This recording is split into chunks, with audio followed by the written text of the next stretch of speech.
Bonjour et bienvenue sur la chaîne Armel High Tech. Road trip de 1100 km avec un Tesla Model Y, propulsion, générique.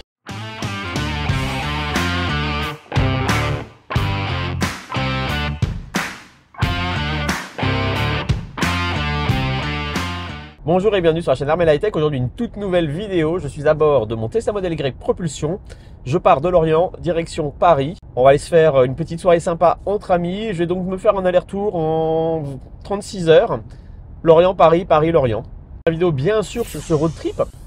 Consommation à 130 km/h sur autoroute, autonomie, supercharge. On va voir un petit peu ces sujets. J'ai déjà pas mal de questions de votre part sur cette partie-là. Et puis voilà, quels sont ces différences sur un road trip par rapport à ma Model 3 en termes de confort, d'agrément de conduite. Un petit peu aussi en mode way of life.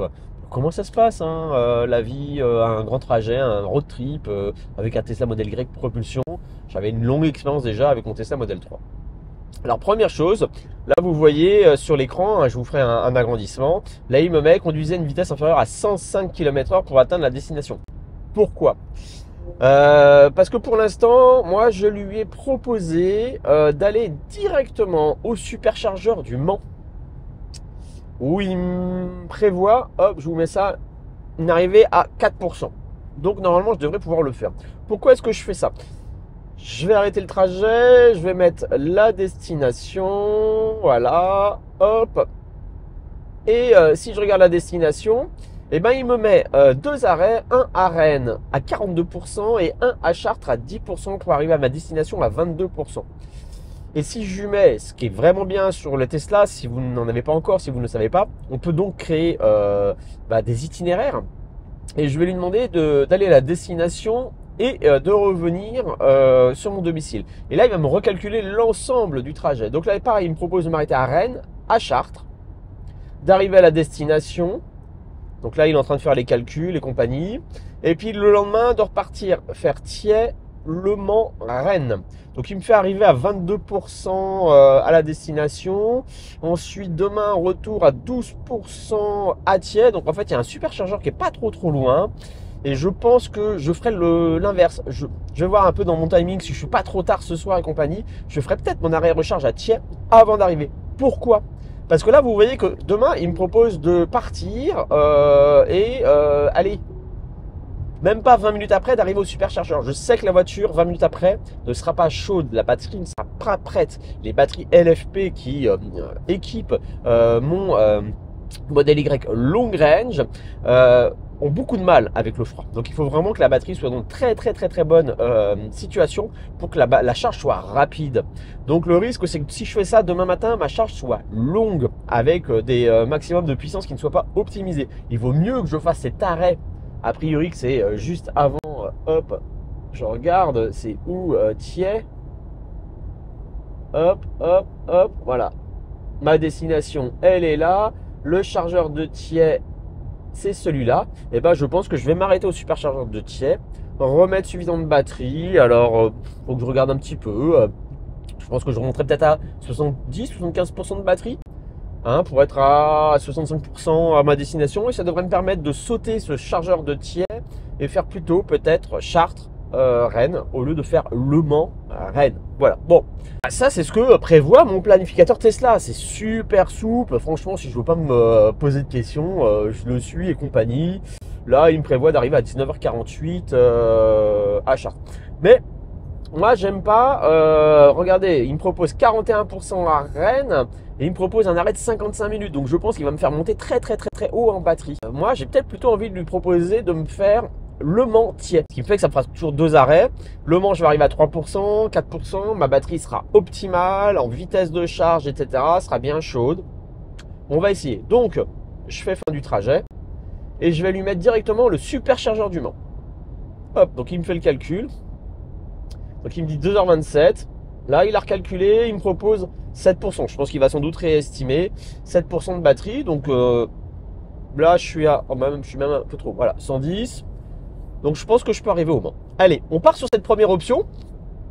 Et je vous reprendrai un petit peu sur le trajet pour voir ensemble. Ah ouais, vous voyez, il vient de réactualiser. Là, il me dit plutôt 4% comme avant. Et il me propose de rouler à 105 km/h. Je vais rouler à 110. et je verrai si je dois adapter. Si vraiment je m'aperçois que la consommation n'est pas du tout bonne et que je ne peux pas arriver au Mans, eh ben, je ferai un arrêt à Rennes pour recharger la voiture. Allez, je vous laisse. On va rouler tranquillement. Donc là, j'ai pas mal de routes à 110 et puis un dernier petit tronçon à 130. Comme ça, on verra un petit peu aussi en termes de consommation ce que ça donne. Me voilà pour 6 heures de road trip avec mon Tesla Model Y. À tout de suite. Voilà, on se retrouve. Je suis pas très loin de Rennes, mais par rapport à ce que je vous disais juste avant, eh ben, écoutez, on a un vent de face. Je l'avais bien remarqué tout à l'heure en passant à côté d'éoliennes où je les voyais bien alignés aussi pour aller regarder Paris comme moi. Et ben, on a une consommation du véhicule qui est quand même assez importante. Et là, je suis à 195, 197 kWh à 100 km. Donc on voit une grosse influence du vent. Je suis à 11 degrés extérieur. Et là, il me prévoyait un -3, -4, -6% arrivé au superchargeur du Mans. Bon, donc j'ai relancé la programmation habituelle et bah, pour l'instant, il me prévoit un arrêt à Rennes, un autre arrêt au Mans pour arriver à ma destination dans Seine-et-Marne. Je le trouve optimiste sur la partie Le Mans, Seine-et-Marne, mais pourquoi pas. De toute façon, au pire, comme je vous l'ai dit, je m'arrêterai avant à Thiais pour la recharge, pour la faire dans le bon sens, pour le niveau de chaleur de la batterie, parce que lui ne le comprend pas. Moi, je lui ai dit, je vais à ma destination, ensuite je rentre à mon domicile. Donc pour lui, c'est dans la foulée. Donc il ne va pas forcément me mettre l'arrêt recharge dans le bon tempo en termes de température de ma batterie. Voilà, donc là on est programmé pour s'arrêter à Rennes d'ici 34 minutes. Il me prévoit 25 minutes de charge, j'ai l'habitude. Tesla n'affine pas vraiment, je trouve, le temps de charge de la voiture. Je ne sais pas sur quoi il se base pour faire ces calculs-là, mais je pense que ce sera quand même beaucoup moins. On va voir un petit peu ce que le petit bestiau il a dans le ventre.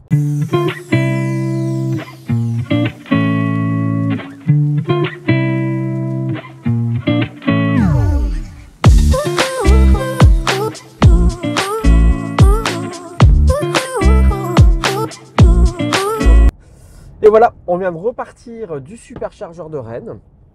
11 minutes chrono en main, je vous mets tout de suite cette courbe de charge. Bah, écoutez, agréablement pas surpris, mais voilà, encore une fois, Tesla super efficace. Pic de charge à 148. J'ai eu un maintien de charge assez bien, malgré le fait que je sois arrivé à 43%. Donc on vient de repartir. Prochain arrêt, le Tesla superchargeur du Mans. Et là, bah, vous voyez, il m'annonce une arrivée à 20%. ABRP, lui, me prévoit plutôt, que je vous dise pas de bêtises, ABRP me prévoit plutôt 7%. Donc on va voir ce que ça donne, qui a raison, qui a tort. J'ai du vent de face. J'ai vu vraiment l'impact sur ce premier trajet Lorient-Rennes sur National à 110. On va voir un petit peu derrière et puis on va pouvoir voir aussi mes consommations à 130 avec un vent de face, température à 10 degrés maintenant. Ce que je voulais vous montrer aussi, j'ai fait quelques petits screenshots pendant ma pause et que je prenais mon café, parce que 11 minutes c'est vraiment super court. Allez, le Novotel il est à 2 minutes à pied l'accueil, le temps de commander un café allongé, faire un petit tour aux toilettes, boire le café allongé sans trop prendre son temps, repartir. Voilà, j'avais déjà le message dans le tableau de bord que je pouvais repartir. Donc d'ailleurs, ce que je trouve intéressant, c'est que finalement, je suis parti à plus de pourcentage que j'avais prévu. 11 minutes, je suis reparti à 74-75%. ABRP me prévoyait un arrêt de 11 minutes aussi à 69%. J'ai fait le 42-75% en 11 minutes. Donc on voit que même ABRP peut encore s'affiner et que ce modèle Y, cette batterie a une vitesse de charge vraiment des plus performantes dès qu'elle est dans les bonnes conditions de température, de préchauffage, etc. Oui, je voulais vous montrer. Initialement, mon planificateur Tesla me prévoit, et il me prévoit toujours, un seul arrêt, donc 2 arrêts. Il y en avait un qui était prévu à Rennes et au Mans pour arriver donc à ma destination et ensuite repartir demain et faire 3 arrêts, etc. Sauf que moi, quand je regardais sur le planificateur Tesla, il me prévoyait un arrêt de plus d'1 heure au Mans. Donc clairement, je pense qu'il voulait m'emmener à 100%. En regardant ABRP, lui me prévoit plutôt un trajet avec 3 arrêts, donc Rennes-Le Mans-Chartres, arrivé à destination, en intégrant que moi je vous lui ai dit le retour, pour que j'ai suffisamment de batterie en repartant demain matin pour me retrouver à Chartres demain matin et pas m'arrêter à Thiers. Ce qui est plutôt pas mal parce qu'en arrivant à Chartres, la batterie sera bien préchauffée, etc. Donc pas de souci. Et j'ai forcé dans mon planificateur Tesla, je lui ai comme je vous le mets ici, je lui ai rajouté manuellement le superchargeur de Chartres avant mon étape. Et ben au global, par rapport au planificateur initial, et ben ça me fait gagner plus de 20-25 minutes que ce que Tesla me prévoyait originellement. Donc, en gros, vous pouvez faire complètement confiance au planificateur Tesla, ça ne pose aucun souci. Mais on peut toujours affiner un petit peu les choses quand on connaît la voiture, quand on connaît où on va, s'il y a d'autres choses, etc. Donc moi, je trouve que c'est toujours intéressant, comme ça, sur un long trajet, de regarder un petit peu ce que ABRP peut vous proposer. Clairement, moi, je le trouve plus optimisé que ChargeMap, leur planificateur. Mais voilà, ça peut vous permettre de gagner du temps et d'affiner un petit peu vos projets. Alors, Armel, ce premier trajet tranquillou bilou, bah ouais, tranquillou bilou. Globalement, l'autopilote conduit la plupart du temps. Moi, je suis juste en mode surveillance. Position d'assise vraiment confortable. Au niveau insonorisation, alors là, je suis sur un revêtement un petit peu dégradé. J'ai un petit peu plus de bruit que tout à l'heure, mais dès qu'on est sur des beaux revêtements, franchement, on a très très peu de bruit de résonance. Là, j'en ai un tout petit peu sur la voiture. Musique, tranquille. Bon, bah vous voyez, là, j'ai eu un arrêt de 11 minutes. 11 minutes, c'est court. Je pense que 20 minutes, c'est vraiment idéal. J'aurais pris mon café tranquillement, j'aurais pas eu besoin de me presser, etc.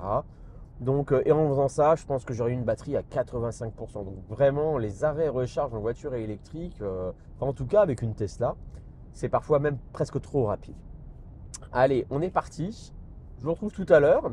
Dès que je vais me retrouver sur l'autoroute, je vais remettre à zéro mon trajet actuel pour avoir la consommation à 130 et comparer un petit peu. Là, bah, vous voyez, sur mon trajet depuis le début, je suis à 205 Wh au kilomètre. C'est vraiment beaucoup, je trouve, pour de la nationale à 110. Donc, à voir ce que ça donne après. Allez, on se retrouve tout de suite après. On vient d'arriver sur l'autoroute. Donc je vais pouvoir enfin avoir et voir ce que donne ce joli bébé sur autoroute limitation 130. Vous voyez à l'écran, autopilote engagé 130 km/h.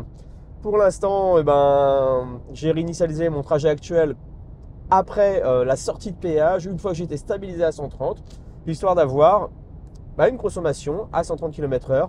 Et je le couperai, je ferai un relevé avant de sortir donc au superchargeur du Mans où il m'annonce 20%. Je pense que maintenant ça va diminuer, c'est son estimation. 48 minutes. Pour l'instant, je suis à 280 Wh/km. Alors, sur ce trajet entre Rennes et Le Mans, il y a pas mal de collines. Hein. On va voir ce que ça donne. On se retrouve tout à l'heure. À tout de suite. Et voilà, on arrive à la fin de cette deuxième étape. J'arrive bientôt, je sors dans 3 km au superchargeur pour Le Mans.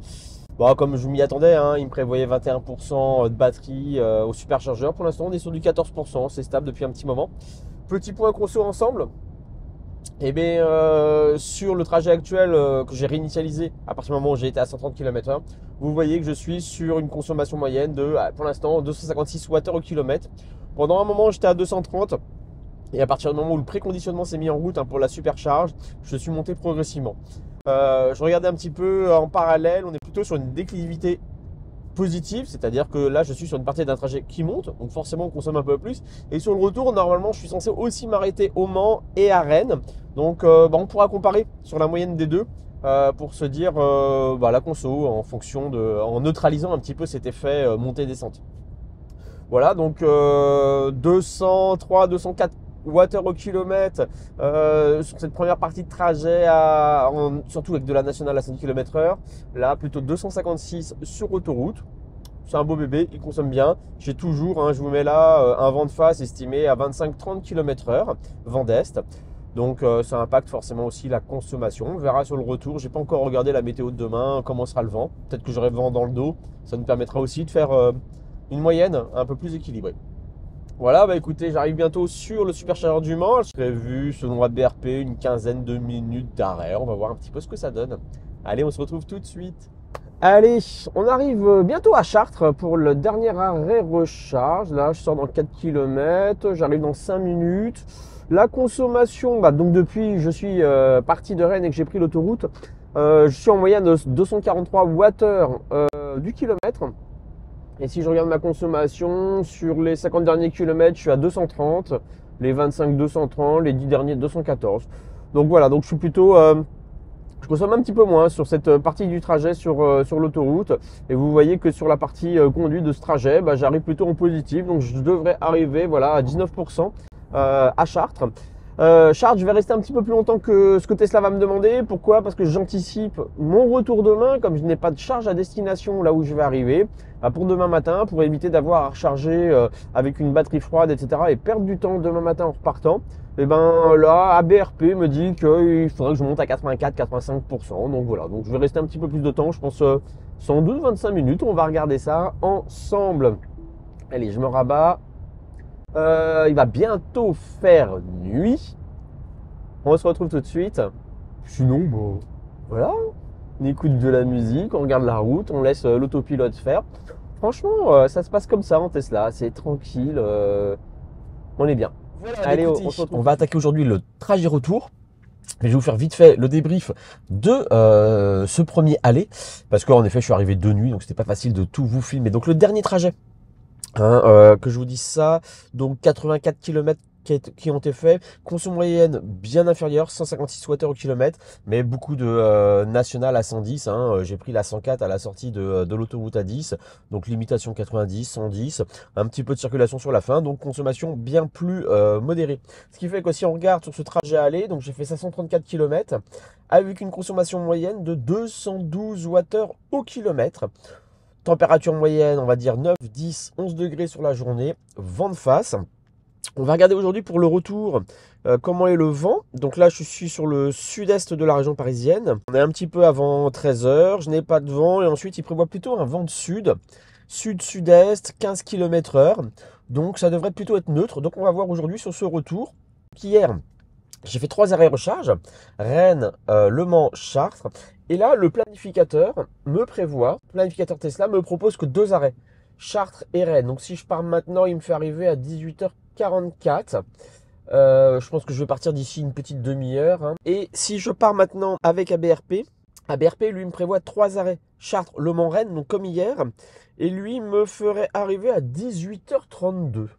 Donc l'option ABRP, ce serait, allez, 13 minutes de moins, sachant que je sais que Tesla me prévoit toujours des arrêts recharge plus longs qui ne le sont réellement de quelques minutes. Je vais peut-être essayer de me fier à Tesla, puis on verra si au cours du trajet il me le fait, parce que l'avantage de faire un arrêt de moins aussi, c'est qu'on perd moins de temps sur la sortie de la route pour trouver les superchargeurs et revenir, parce que très souvent les superchargeurs Tesla ne sont pas sur des aires de stationnement, des aires d'autoroute. Donc on est obligé de sortir de l'autoroute, faire 1 ou 2 km pour trouver le superchargeur. Donc on perd pas mal de temps quand même, facilement une dizaine de minutes sur le trajet. Donc faire un arrêt de moins aussi, c'est une économie de temps. Donc on va voir si aujourd'hui Y Propulsion peut suivre cette planification avec juste 2 arrêts. Je vais prendre la route d'ici une petite demi-heure, on se retrouve et on verra un petit peu comment ça se passe. Allez, à tout de suite. Voilà, écoutez, je suis déjà arrivé à Chartres. Sur ce premier trajet, hop, je vous montre ça tout de suite. 104 km, 200 Wh au kilomètre. En fait, il m'a pas fait prendre la 104 comme hier à l'aller. Il m'a fait prendre la 86. Bon, j'ai un peu plus consommé sur cette première partie de trajet. Donc je suis déjà à 639 km, 211 Wh au kilomètre sur l'ensemble du trajet pour l'instant. Et donc là, il me prévoit une grosse charge à Chartres. Il me prévoit, je pense, là, on est à 70, 85. Je pense qu'il va vouloir me monter jusqu'à 90, voire 95%. On va voir. Pour aller jusque Rennes. Donc je ne sais pas si c'est la bonne stratégie. Pour vous, je suis le planificateur. Je suis ce qu'il veut me faire. Ça va me faire quand même un trajet de 270 bornes après 3 heures de conduite. Et comme je vous disais un peu avant dans la vidéo, c'est vrai que moi j'aime bien des petits runs de 1 heure, 1 heure et demie, 10-15 minutes d'arrêt, compagnie. Comme ça je trouve que le trajet est rythmé, ça lutte contre la monotonie. Là je vais me prendre 3 heures de conduite, donc on va voir qu'est-ce qui est le plus intéressant, qu'est-ce qui est le plus ou moins fatigant ou pas. On va se rapprocher plus d'un trajet thermique, où c'est vrai qu'en thermique, on peut, en général, on s'arrête toutes les 3 heures de conduite. J'ai encore une vingtaine de minutes de charge, je pense. Donc je vais en profiter. Là, il y a le Kyria d'hôtel, ou peut-être me regarder une vidéo sur la voiture. Donc voilà. Là, je pense que je vais avoir un arrêt d'au moins 35 minutes, voire 40. Je vous dirai après comment ça s'est passé.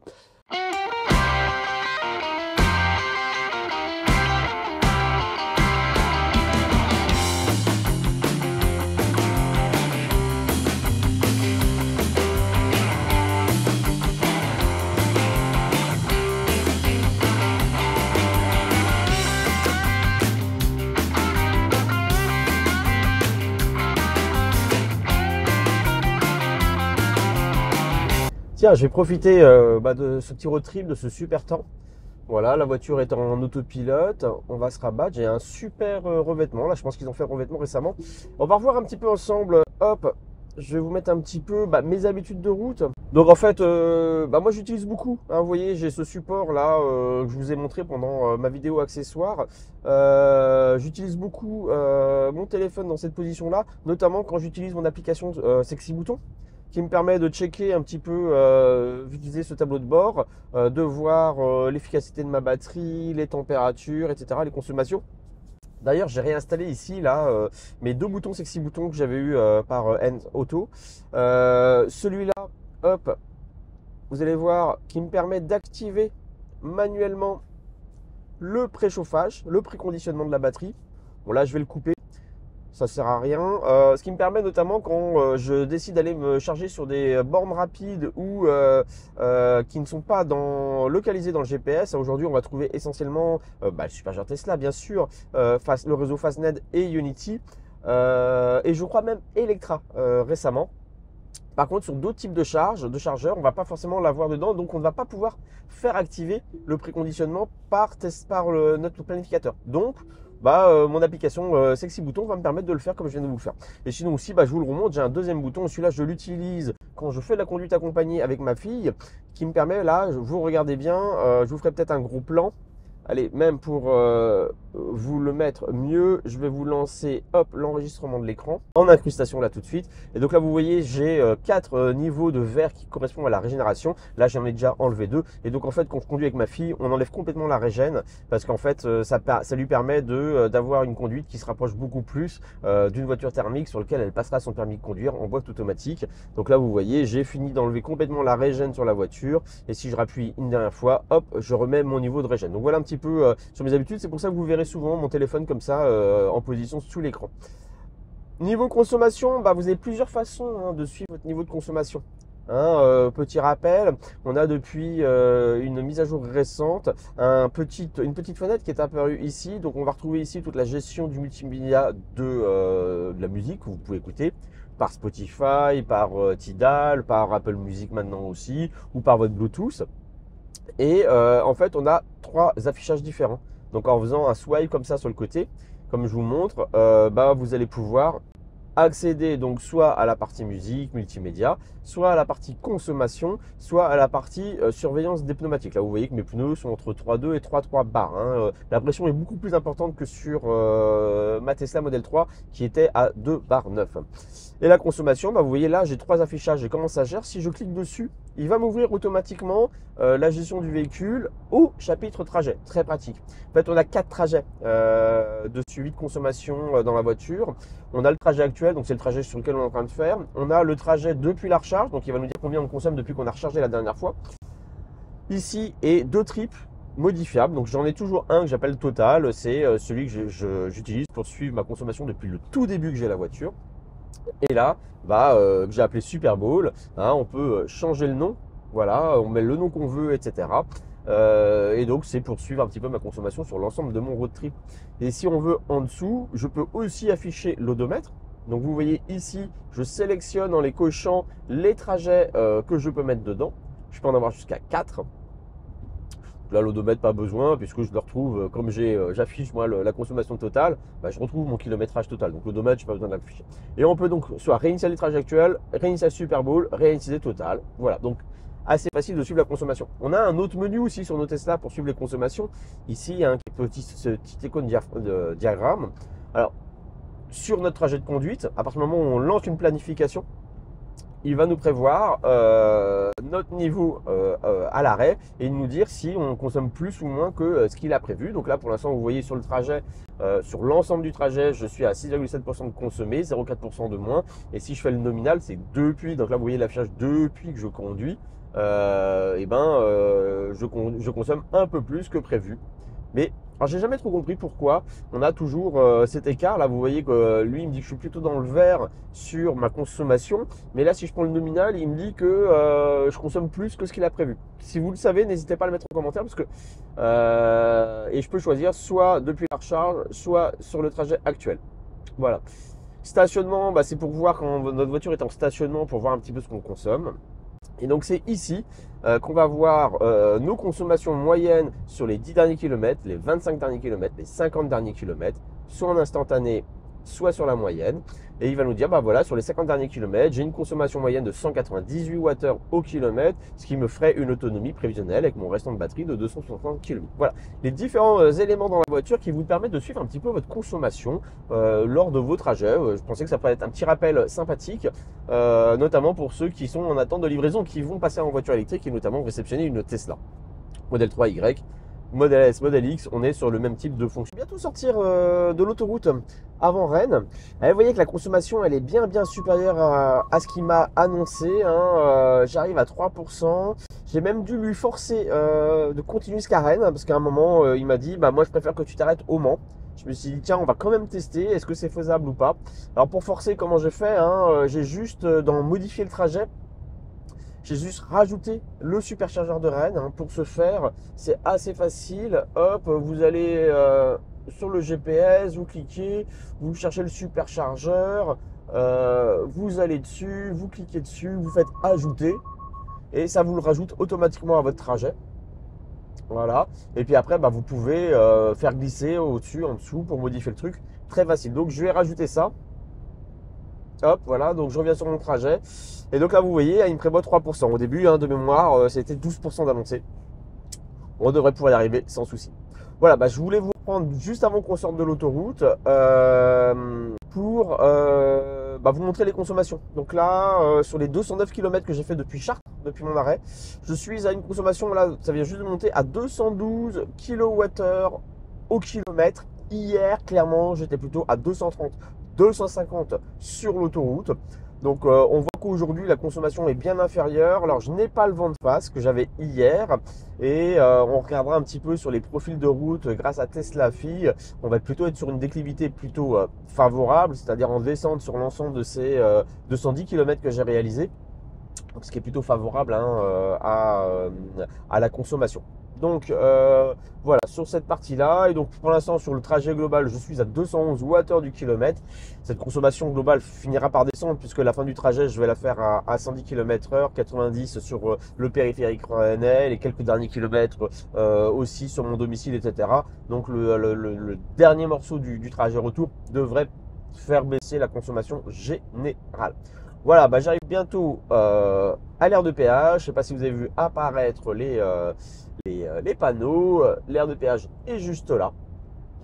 On se retrouve ensuite au superchargeur à Rennes pour faire un petit bilan, temps de charge et compagnie avant ma dernière étape pour mon retour à mon domicile. Allez, on se retrouve tout de suite. Voilà, je vous prends. Bon, on arrive bientôt au superchargeur à Rennes et je voulais faire un petit point. Parce que si vous voyez là, je vais vous le mettre en plus grand. Conduite, il me prévoit d'arriver à 3,1%.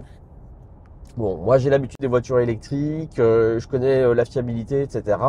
De Tesla, donc ça m'inquiète pas trop, mais je pense que pour certains d'entre vous, vous n'avez peut-être pas envie de descendre aussi bas sur vos batteries, ou si c'est votre toute nouvelle première voiture électrique, vous n'êtes pas forcément hyper sûr de vous. Et moi ce que j'ai trouvé très rassurant tout au long de mon trajet, et c'est vrai que c'est une vraie différence par rapport au tout début où je suis passé à la voiture électrique.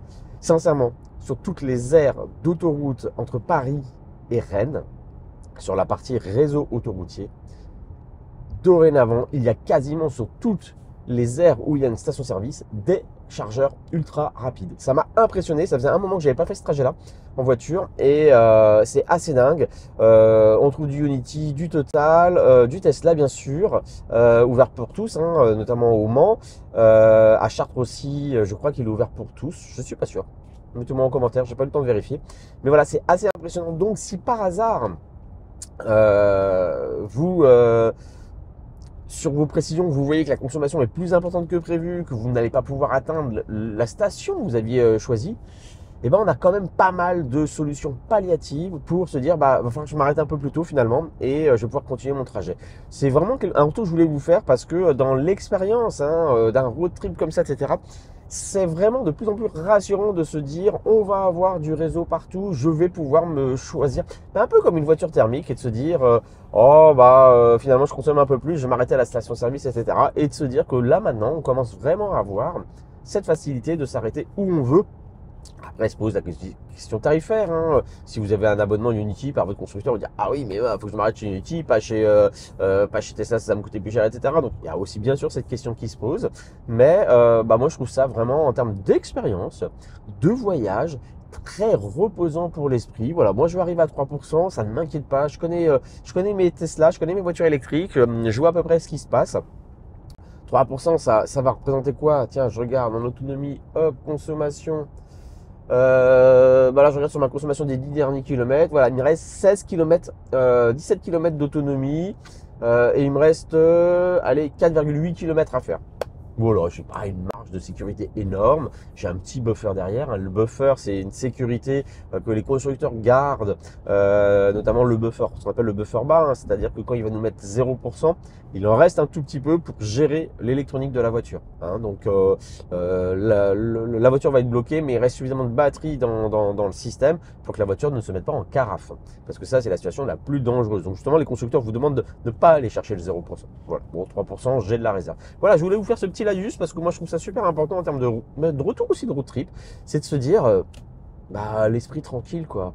Et voilà, moi, les stations que j'ai aperçues en regardant, parce qu'on les voit bien maintenant en passant sur l'autoroute, sur les routes, j'ai toujours vu entre 4 et 6 stèles de supercharge.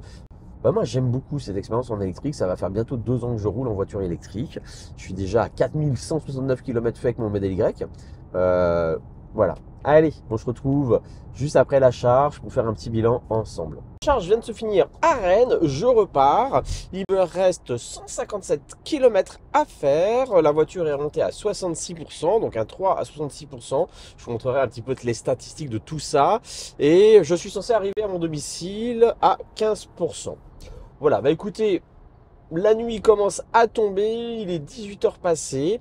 Je pense que je vous ferai un petit débrief final demain avec l'ensemble des chiffres, kilométrage, autonomie, comparaison des consommations, etc.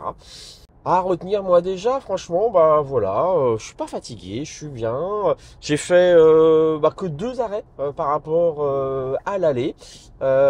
Finalement, les un peu moins de 3 heures de conduite pour faire les 250 bornes sont bien passées, hein, tranquillement et compagnie. Voilà. Bah écoutez, je viens de décoller. On se retrouve tout de suite, pour moi sans doute demain, pour faire ce débrief général sur ce road trip. Allez, à tout de suite. Voilà, mais écoutez, on se retrouve à l'arrière du Y et on va faire ensemble le bilan de ces trajets, notamment consommation, temps de charge, etc. Donc sur l'aller, j'ai fait 5 trajets. 545 km, j'ai passé 5h14 de conduite, consommation moyenne 21,2 Wh au 100 km, et on va voir hein, sur le kilométrage, notamment sur la consommation, c'est vraiment ce vent de face, à la fois sur le premier trajet de Rennes, mais aussi sur le deuxième trajet Le Mans-Chartres. J'avais encore du vent sur le trajet Chartres jusqu'à la destination, donc vraiment sur le trajet aller, pénalisé un petit peu par ce vent de face. Concernant les charges, j'ai fait 3 charges. J'ai rechargé pour 90 kWh au 100 km et j'ai passé en tout 58 minutes de temps de charge. Si on va voir ensemble le retour. Au retour, changement de stratégie. Je n'ai fait que 2 arrêts recharge, donc des temps de conduite plus longs. Mais donc j'ai fait 527,68 km, 5h08 de temps de trajet. J'ai utilisé 101,85 kWh et une consommation moyenne plus basse à 19,3 kWh au 100 km. Et ce qui a vraiment changé, voilà, c'est ce vent. Parce que le vent n'était tout d'un coup plus de place, il était plutôt de travers et plus bas, hein, 7, 6, 9, 3, donc vraiment beaucoup moins pénalisé sur cette partie-là. Et si je prends par exemple le trajet Rennes-domicile, au retour, je fais du 17,6 kWh au 100 km, alors qu'à l'aller, ce même trajet, j'avais consommé 20,4 kWh au 100 km. Donc une vraie différence. Donc au total, sur l'ensemble de ce trajet, 1075 km, 10h26 de temps de conduite pour 2 heures de temps de charge. Cela me fait une moyenne de 17 minutes de pause toutes les 2 heures de conduite. Au final, c'est pas grand chose. Même si voilà, c'est toujours cette pénalité d'avoir des arrêts imposés. Une consommation moyenne de 20,3 Wh au 100 km. Alors la vraie différence, hein, si on y revient, si on fait les calculs en amont, j'enlève les 60 premiers kWh consommés. Hein. J'ai consommé en tout j'ai utilisé 218 kWh. Mes 60 premiers kWh ont été faits à la maison, avec un coût de 15 centimes du kWh. Et le reste a été chargé sur du superchargeur Tesla, 41 centimes d'euros. Au final, ça va me faire un coût. Alors, 60 kWh à 15 centimes, je suis à 9 euros. 218 moins 60 fois 41 centimes, 65 euros. Donc 65 plus 9 euros, je suis à 74 euros de coût total. 74 euros. Bah, si je prends une voiture thermique qui paierait son diesel à 1,85 €, il faudrait qu'elle me consomme 4 litres 100 pour avoir le même coût de trajet. Alors, les 4 litres 100, on peut en trouver quelques-unes. Moi, je sais que j'ai un collègue qui a une Skoda superbe diesel. Je crois qu'il fait du 5 litres 2 au 100. Donc, on reste pour moi sur une voiture électrique sur un coût inférieur. Alors, ça va dépendre des périodes. En ce moment, les supercharges sont autour de 40-45 centimes suivant l'opérateur. Il y a 2 mois, on était plutôt autour des 60 centimes. Donc c'est vrai que là, la thermique était devenue vraiment concurrentielle sur un grand trajet comme ça par rapport à la voiture électrique. Là aujourd'hui, la voiture électrique est redevenue, même sur des supercharges en trajet, etc., avantageuse. Ce que je retiendrai en bilan de ce road trip, 2 stratégies différentes. Aller, 3 arrêts plutôt courts, une quinzaine de minutes, et un rythme de conduite maximum de 1h15 à 1h25 entre chaque arrêt. Moi, j'aime beaucoup quand je suis tout seul. Ça me permet d'avoir un rythme qui est soutenu, de s'arrêter régulièrement, de ne pas être fatigué, etc. A contrario, deuxième stratégie retour, on diminue le nombre de charges, on y passe plus de temps en charge. Donc là, on a fait des 10-95%, donc une quarantaine de minutes à chaque fois. Par contre, ça nous laisse le temps. Ça nous laisse le temps, contrairement à l'aller, 11-18 minutes. Ça nous laisse le temps, par exemple, sur une pause déjeuner, quarantaine de minutes, on peut déjeuner, etc. Tout seul, c'est gérable. À 5, ça commence un peu technique. Mais voilà, c'est vraiment 2 stratégies différentes. Et moi, je dirais, quand je suis seul, j'aime bien multiplier les arrêts et y passer moins de temps. Par contre, quand je suis accompagné, etc., voire même en famille, une stratégie où on va faire des grosses recharges, une quarantaine de minutes, etc., ça laisse le temps qu'on est à 5 de faire ce qu'on a à faire pendant la pause, parce que finalement, on s'aperçoit, c'est que une pause, quand on s'arrête, quand on va aux toilettes, quand on prend une boisson, quand on déjeune, etc., il faut un peu plus de temps, et en 15-20 minutes, c'est difficilement gérable. Voilà, écoutez, j'espère que j'ai essayé de vous apporter beaucoup d'informations dans cette vidéo, ce qui fait qu'elle est un petit peu longue. Merci d'avoir regardé cette vidéo, et à très bientôt sur la chaîne Armel High Tech.